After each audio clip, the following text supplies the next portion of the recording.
This video is sponsored by PageProof.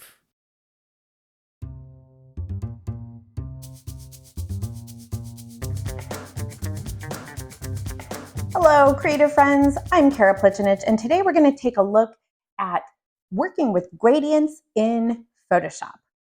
First, we want to press the letter G for gradient, and then let's take a look up here in the control panel.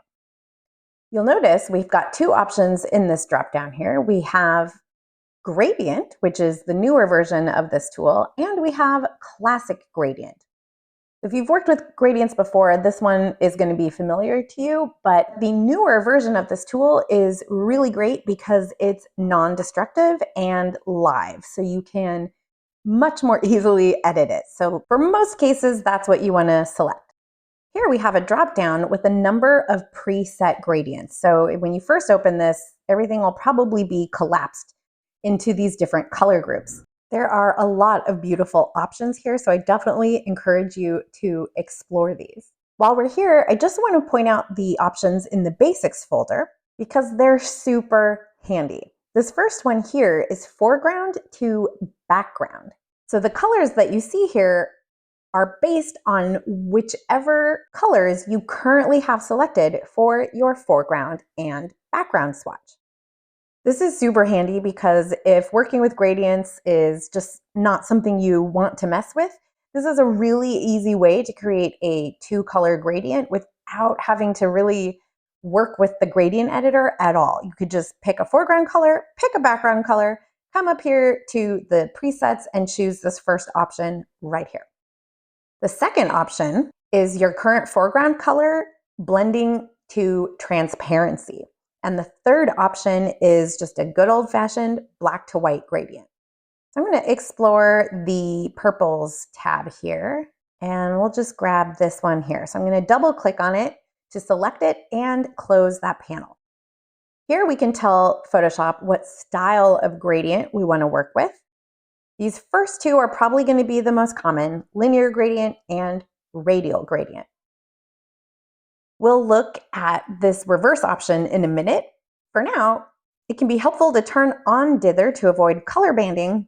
And under method, there are different ways that you can choose to calculate or produce the gradient. You might want to play around in here. I find smooth and perceptual to be really great options. All right, so let's make a gradient. All we need to do is click in our document and drag across. You can also hold the Shift key down while you drag, and then you'll be able to snap into 15-degree increments, which can be really handy. So once we get this drawn out, we've got a couple things happening. We have a gradient fill layer that shows up in the layers panel, and we see this tool, this bar thing on our screen. So this is actually the gradient, and this is one of the things that's new about this tool, new-ish. I mean, it's been around for a while now, but it didn't used to be this way. So interacting with your gradient or editing it is as simple as just clicking and moving this gradient around. You can also drag the color stops if we decide, oh, you know what, let's make this a diagonal like this.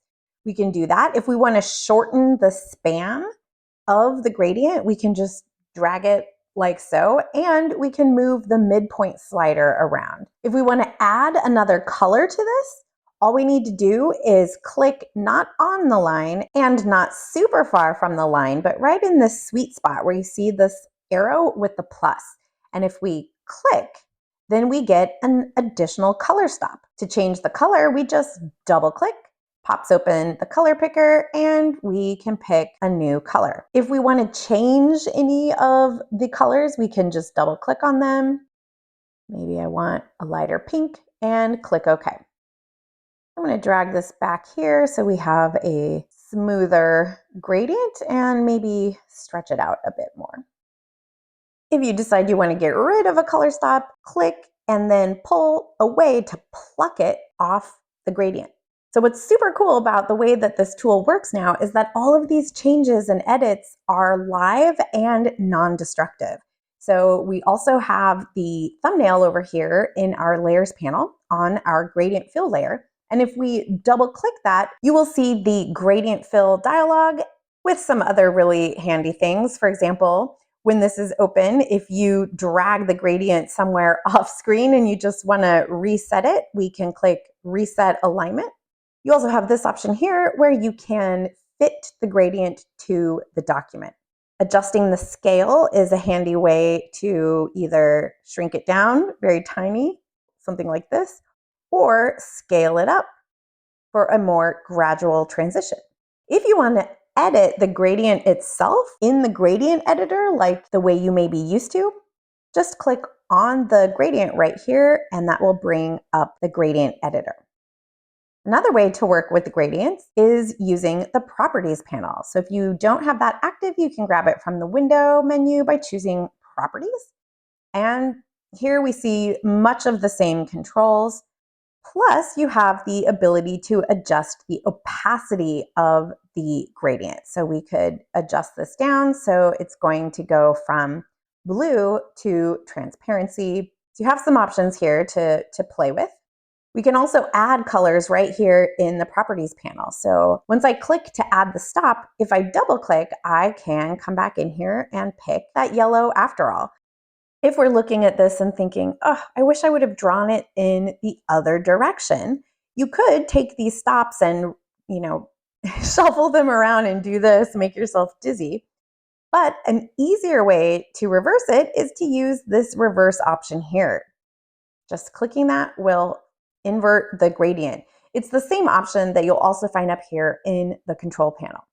Because this is live, we can switch from a linear gradient to a radial gradient by just clicking here in the Properties panel or up here in the control panel, as long as you have the gradient tool selected. So here we can see, if I scale this down a little bit, that now instead of just a linear gradient, we now have our gradient, but it is surrounded in a circle. We still have all the same controls to move it around, stretch it out, move our color stops, adjust the midpoints. And in the radial gradient, we also have this additional option for flattening the gradient.